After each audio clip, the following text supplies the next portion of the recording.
إن الحمد لله نحمده ونستعينه ونستغفره ونعوذ بالله من شرور أنفسنا ومن سيئات أعمالنا من يهده الله فلا مضل له ومن يضلل فلا هادي له وأشهد أن لا إله إلا الله وحده لا شريك له وأشهد أن محمدًا عبده ورسوله صلى الله تعالى عليه وعلى آله وأصحابه وبارك وسلم. أعوذ بالله السميع العليم من الشيطان الرجيم من همزه ونفخه ونفثه.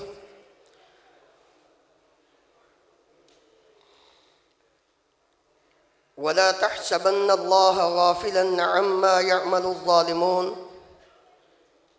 إنما يؤخرهم ليوم تشخص فيه الأبصار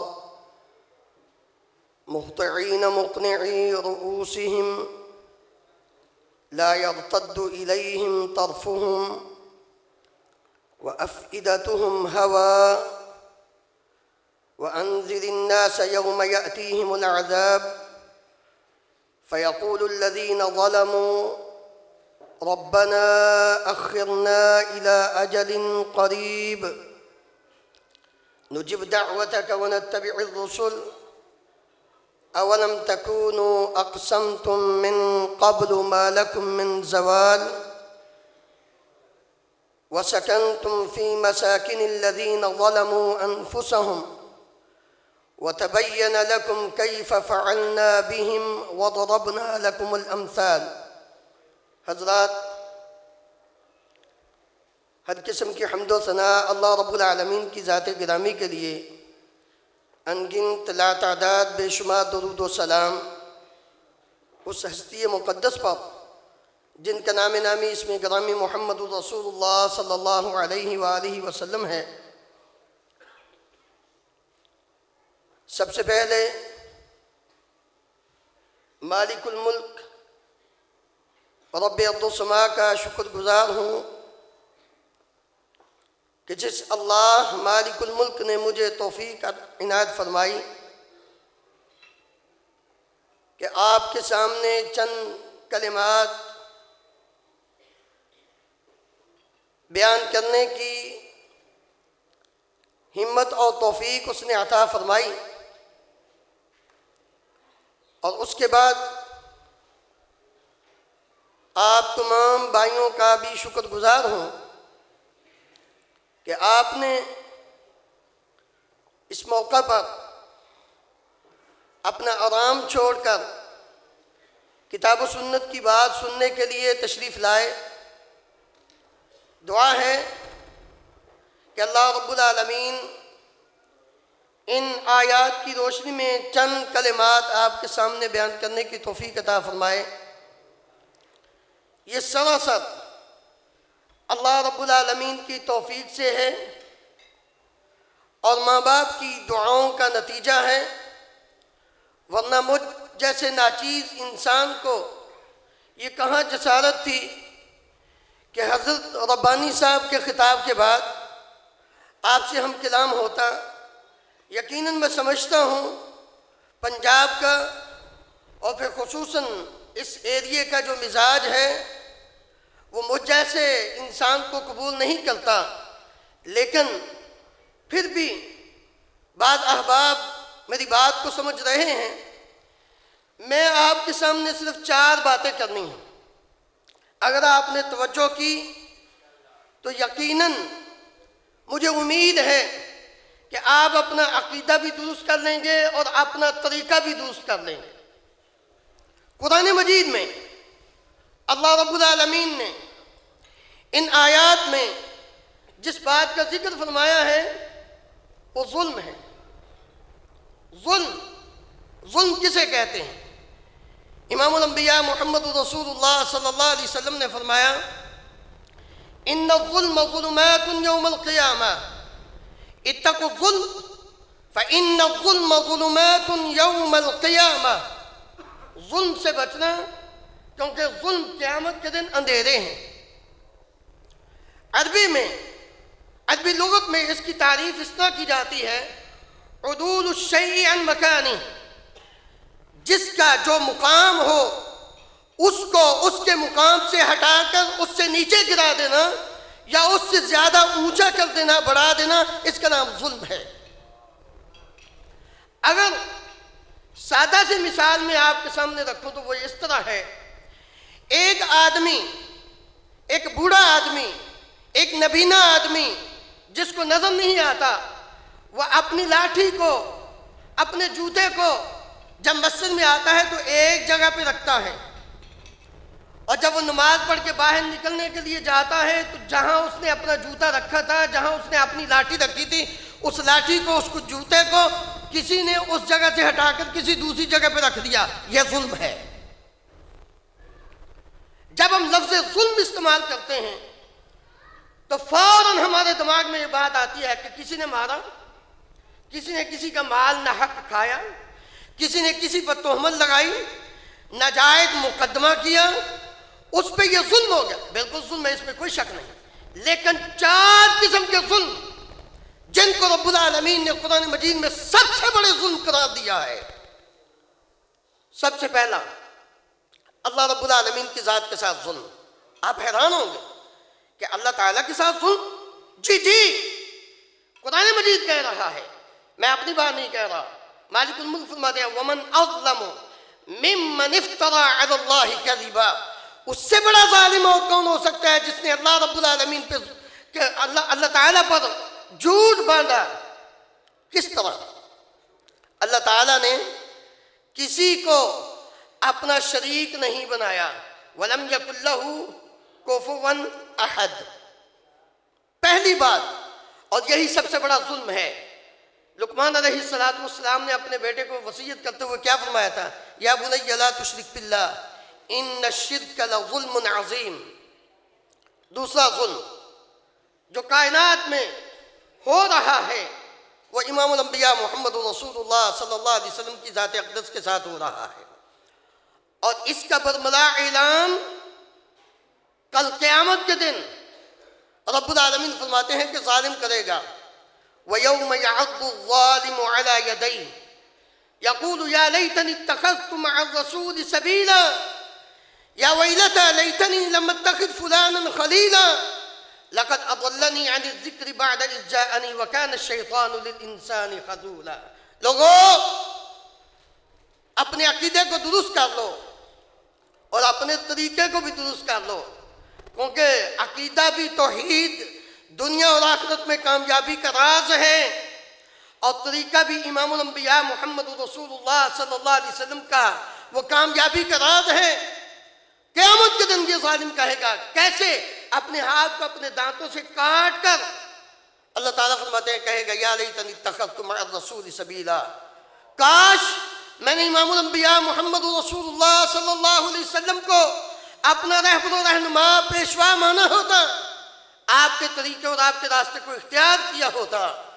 اللہ رب العالمین فرماتے ہیں وہ اس وقت کہے گا یا لیتنی لم اتخذ فلانا خلیلا، میں نے نبی صلی اللہ علیہ وسلم کو چھوڑ کر کسی پیر، کسی بزرگ، کسی کتب، کسی ابدال، کسی امام کو اپنا رہبر و رہنما اور اپنا دوست نہ بنایا ہوتا۔ کیوں؟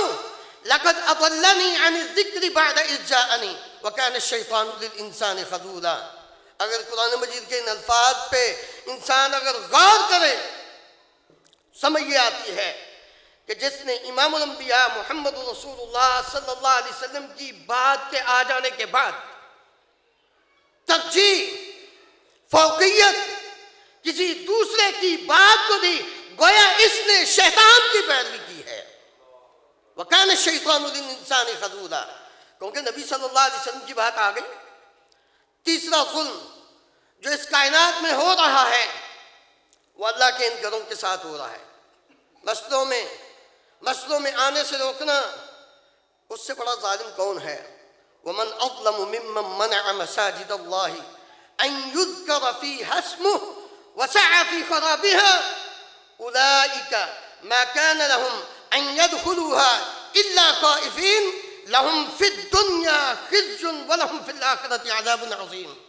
لوگو، اللہ کی مسجدوں سے روکا نہ کرو، آج کسی سے پوچھ لیجئے، وہ کہتا نہیں میں تو نہیں روکتا، لیکن جو طریقے ہم نے اختیار کیے ہیں، جو ہم نے آلات موسیقی اور اس قسم کی جتنی بھی الیکٹرانک چیزیں اپنے پاس رکھی ہیں اور ان میں 24 گھنٹے ہم لگے رہتے ہیں، یہ اللہ کی مسئلوں سے روکنا نہیں تو اور کیا ہے؟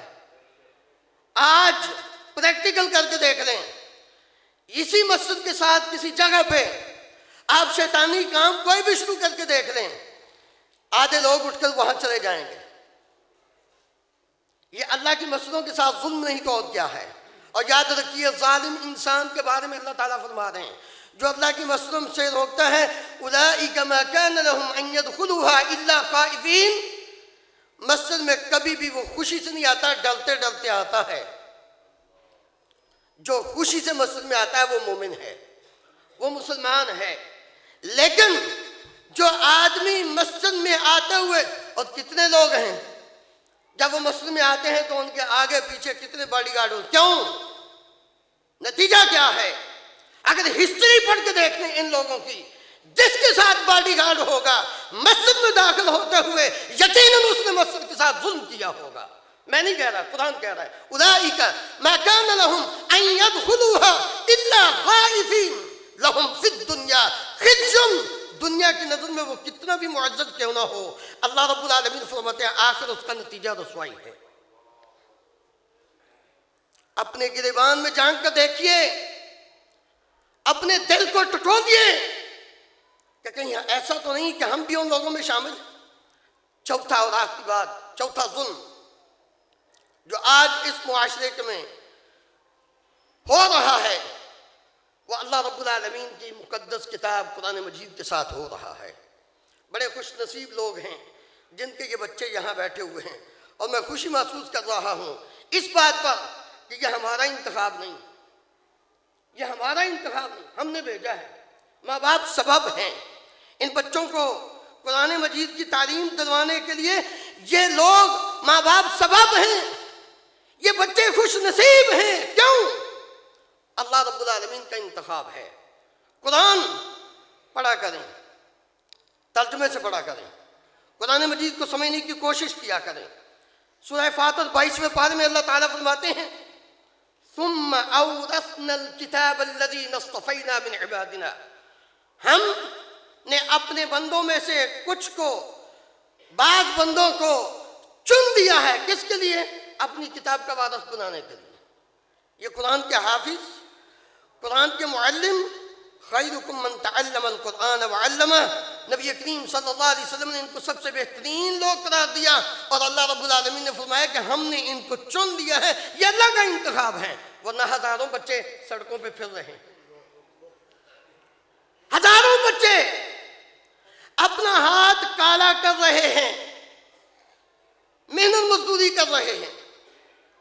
آخر یہ بھی تو، ان کا بھی تو دل چاہتا ہے، ان کے والدین کا بھی دل چاہتا ہے کہ یہ کچھ نہ کچھ کریں، سیکھیں، بڑے ہو کر ہمارا سہارا بنے، لیکن والدین نے ان کو بھیجا، اللہ رب العالمین نے ان کو چن لیا۔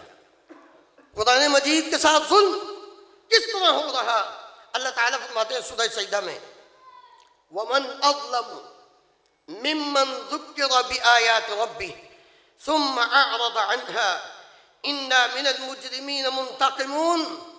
اس سے بڑا ظالم اور کون ہو سکتا ہے کہ جس کے سامنے ہماری آیات تلاوت کی جائیں اور وہ ان سے منہ موڑے، وہ ان سے منہ موڑے۔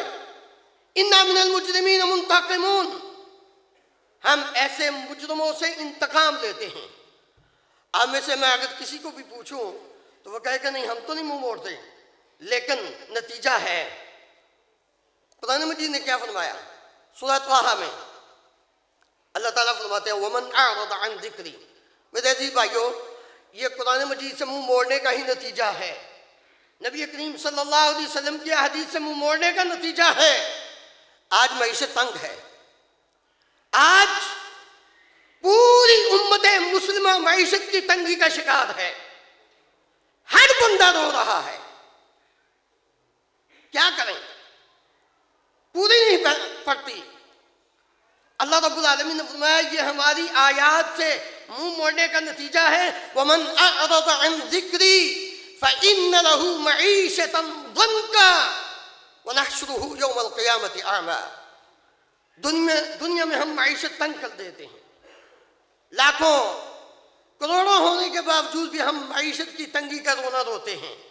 یہ قرآن مجید سے منہ موڑنے کا نتیجہ ہے۔ ہم نے اس کے مطابق اپنی زندگی کو ڈھالا ہی نہیں۔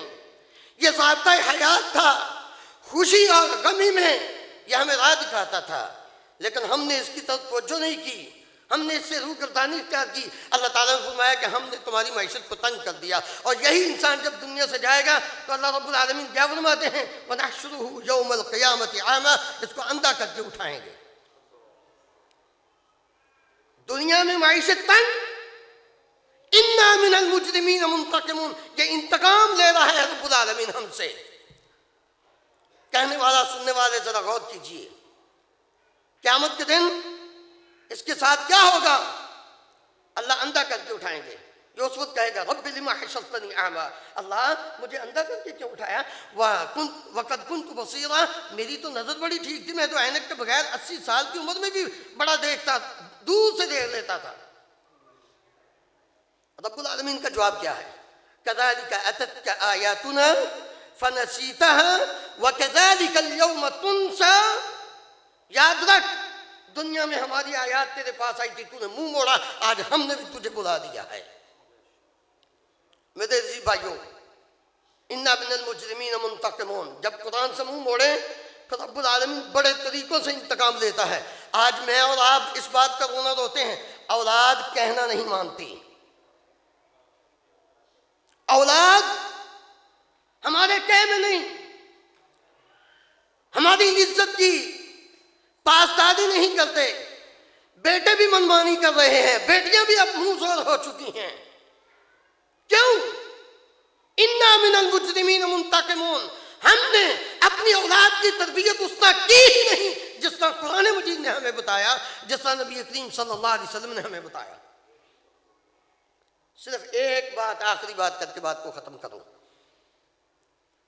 کس طرح ہم نے اپنی اولاد کی تربیت نہیں کی جس کی وجہ سے آج ہم سے انتقام لیا جا رہا؟ یہ اولاد کا ہمارے کہہ میں نہ رہنا، ہماری بات کو نہ ماننا، یہ اس بات کا نتیجہ ہے کہ اللہ ہم سے انتقام لے رہا ہے ہماری اولاد کے ذریعے۔ ہم اچھے نہیں، یاد رکھو، اگر آج ہمیں کوئی اچھا کہہ رہا ہے، ہم اچھے نہیں، ہمارے ماں باپ اچھے تھے۔ آج اگر ہمیں کوئی اچھا کہتا ہے تو ہم اچھے نہیں، ہماری ماں اچھی تھی، ہمارا باپ اچھا تھا۔ وَكَانَ أَبُوهُمَا صَالِحًا، قرآن مجید نے ایسے نہیں کہا۔ جن کا باپ نیک ہوتا ہے اللہ رب العالمین اس کی اولاد کو ضائع نہیں کرتے۔ اپنی اولاد کے لیے آج ہم نے دعا کرنا چھوڑ دی، پیسہ خرچ کرنا شروع کر دیا۔ 3 سال کی عمر میں ہم نے سکول میں، نرسری میں، پریپ میں، پھر KG میں، پھر LKG میں، UKG میں، پھر 1 میں، پھر آگے چلتے چلتے ہم اس کو ماسٹر تک، PhD تک تو لے جاتے ہیں۔ اگر نہیں ہم اس کو سکھاتے تو اس کی زبان پہ جب وہ زبان کھولتا ہے تو لا الہ الا اللہ نہیں آتا۔ نتیجہ کیا نکلتا ہے؟ اِنَّا مِنَ الْمُجْرِمِينَ مُنْتَقِمُونَ، رب العالمین فرماتے ہیں پھر ہم انتقام لیتے ہیں۔ اولاد اس کی تربیت اگر آج ہم نہ سدھرے تو یاد رکھو کل کو رسوائی کے سوا ہمیں کچھ نہیں ملے گا۔ اور اس کے لیے مریم صدیقہ رضی اللہ عنہا کی والدہ کی دعا ہمیشہ اس کو سامنے رکھا کریں۔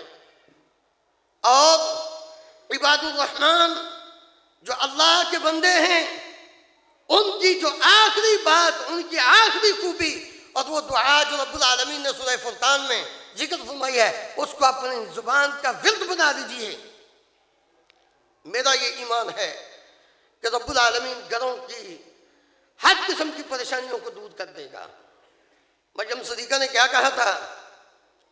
ان کی والدہ نے کیا کہا تھا؟ عمران کی بیوی نے، اللہ وَإِنِّي سَمَّيْتُهَا مریم، یہ بیٹی پیدا ہو گئی ہے، میں نے اس کا نام مریم رکھا ہے۔ وَإِنِّي أُعِيذُهَا بِكَ وَذُرِّيَّتَهَا مِنَ الشَّيْطَانِ الرَّجِيمِ، قرآن مجید کے یہ الفاظ بتاتے ہیں کہ صرف اولاد نہیں، اولاد کی اولاد، نسل تا نسل، جب تک اولاد کا سلسلہ جاری رہے سب کے لیے دعا کیا کرو. آنے والی نسلیں سدھر جائیں گی اس دعا کے ذریعے. اللہ اس مریم اور ابھی مریم و گود میں پتہ نہیں اس کے ہاں پیدا کیا ہوگا، لیکن دعا اسی وقت ہو گئی، انی اعیدھا بک وذریتھا من الشیطان الرجیم. اللہ اس کو بھی اور اس سے پیدا ہونے والی اولاد کو، ذریت کو تیری پناہ میں دیتی ہوں. کس سے؟ شیطان سے. اس کو بھی اور اس کی پیدا ہونے والی اولاد کو شیطان نہ چھوئے. اور اللہ تعالیٰ نے کیا فرمایا؟ جو بھائی، جو نوجوان بھائی اور بہنیں غیر شادی شدہ ہیں ان کو تو یہ دعا کثرت سے پڑھنی چاہیے، اور جن کی ہو چکی ہے وہ بھی پڑھیں، تاکہ ان کے لیے جو سبب پیدا ہو، ان کے لیے جو رشتہ ازدواج قائم ہو، تو پہلے سے ہی رب العالمین کی اس دعا کے مصداق بن کر آسانی اور خوشحالی کی زندگی بسر کریں. لیکن جن کی ہو چکی ہے وہ اپنی بیوی اور بچوں کے لیے یہ دعا کثرت سے کیا کریں. ربنا ہب لنا من ازواجنا وذریاتنا قرۃ اعین واجعلنا للمتقین اماما. جاؤ، شیطان جس قدر گھروں کے اندر ناچاکی پیدا کرتا ہے، خاوند اور بیوی کو لڑاتا ہے، میرا ایمان ہے صدق دل سے دعا کرنا تم شروع کر دو، رب العالمین اس سے زیادہ تیزی کے ساتھ اصلاح فرما دیتا ہے. کہتے ہیں تو صحیح نا، یہ جلسے، یہ کانفرنسیں، یہ دروس، یہ پروگرام صرف مزہ لینے کے لیے نہیں منعقد کیے جاتے ہیں کہ فلاں خطیب نے کیسی تقریر کی، واہ جی واہ، بلے بلے بلے. نہیں میرے عزیز بھائیوں، بزرگوں، دوستوں، ناراض نہ ہونا، یہ ہمارا المیہ بن چکا ہے. ہماری توجہ، ہماری سوچ اور فکر، کون سا خطیب ہوگا جس کو ہم سنیں گے؟ کوئی بھی ہو، بات تو کتاب و سنت کی کرتا ہے نا، پڑھتا تو اللہ کا قرآن ہے، اللہ کے نبی صلی اللہ علیہ وسلم کا فرمان ہے. آپ کا کام ہے توجہ سے سننا. جب آپ سنیں گے تو کوئی نہ کوئی چیز کان میں پڑے گی، اللہ رب العالمین عمل کی بھی توفیق عطا فرما دے گا. لیکن جب ہماری سوچ یہ نہ ہو، ہم تو صرف جائیں گے اگر ربانی صاحب نے بڑے اچھے شعر پڑھے ہیں، بس ٹھیک ہے ٹھیک ہے. اب کون آئے گا کوئی پتہ نہیں، دوسرا کیسی تقریر کرے گا کیا پتہ نہیں. پہلے ہمارے اسلاف کا یہ طریقہ تھا، ناراض نہ ہونا، یہ میں حقیقت بیان کر رہا ہوں. ہم نے اپنے اسلاف کو دیکھا ہے کہ لوگ تین دن اپنے سب کچھ کاروبار چھوڑ کے 3 روزہ کانفرنس میں بیٹھے رہتے تھے اور کچھ لے کر جاتے تھے. آج بالکل الٹ ہو چکا ہے. اللہ تعالیٰ ہم سب کو کہنے والا، سننے والے سب کا مزاج یہ بن چکا ہے، من پسند بات سنی دوسری چھوڑ دی. نہیں، جہاں اللہ کی بات ہو، جہاں اللہ کے نبی صلی اللہ علیہ وسلم کی بات ہو. میرے عزیز بھائیوں، یہی ہمارا پورا امتیاز تھا، اور خصوصاً مسئلہ کے اہل حدیث کا یہی پورا امتیاز تھا کہ ان کے سٹیج سے یا اللہ کا قرآن پڑھا جاتا ہے یا نبی کریم صلی اللہ علیہ وسلم کا فرمان پڑھا جاتا ہے. آگے قسمت ہے، جس نے جتنے پھول اپنی جھولی میں ڈال دیے وہ اتنا ہی کامیاب رہا، اور جس نے اوپر سے گزار دیا اس کی مرضی. اللہ تعالیٰ ہم سب کو ان 4 قسم کے مظالم سے، ظلموں سے بچ کر اپنی زندگی بسر کرنے کی توفیق عطا فرمائے، تاکہ ہم دنیا اور آخرت میں کامیاب ہو جائیں. اقول قولی ھذا استغفر اللہ لی ولکم ولسائر المسلمین فاستغفروہ انہ هو الغفور الرحیم.